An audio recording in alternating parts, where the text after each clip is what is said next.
François Fillon, bonjour. Bonjour. Si Nicolas Sarkozy est élu à la tête de la présidence, quel type de mesures pourraient être prises selon vous pour diminuer la fracture numérique en France? Bon, d'abord, la fracture numérique en France, elle a été considérable, elle s'est beaucoup réduite, puisqu'on est aujourd'hui l'un des pays d'Europe qui a le plus d'accès au haut débit. Donc ce qu'on veut faire, nous, c'est lancer un grand plan de liaison à la fois en fibre optique en territoire urbain et en ondes radio en territoire ruraux, pour qu'on passe maintenant au très haut débit et que chaque partie du territoire français soit couverte. Mais je voudrais détruire une idée selon laquelle la France serait un pays en retard. Moi j'ai connu la France quand j'étais ministre des Télécommunications en 1995, on était le dernier pays d'Europe pour la pénétration de l'Internet.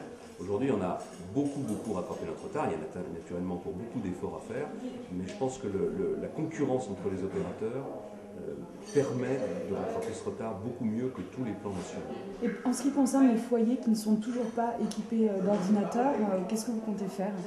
On a beaucoup travaillé autrefois sur des idées de subventions, de primes pour permettre d'acheter des ordinateurs. Je pense qu'on n'est pas dans cette logique-là, que la seule logique c'est de faire baisser les prix et c'est d'augmenter les services. Plus il y a de concurrence, plus les prix sont écrasés.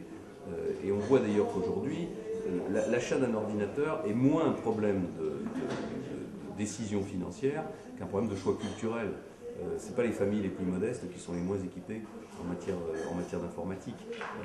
Et on voit beaucoup de familles de cadre supérieur qui se refusent, au moins les adultes se refusent d'utiliser l'informatique. Donc il y a un problème culturel. Donc pour vous, il n'y a pas une véritable difficulté de se munir aujourd'hui d'un ordinateur avec le débit? Il n'y en a pas plus que dans les autres pays européens.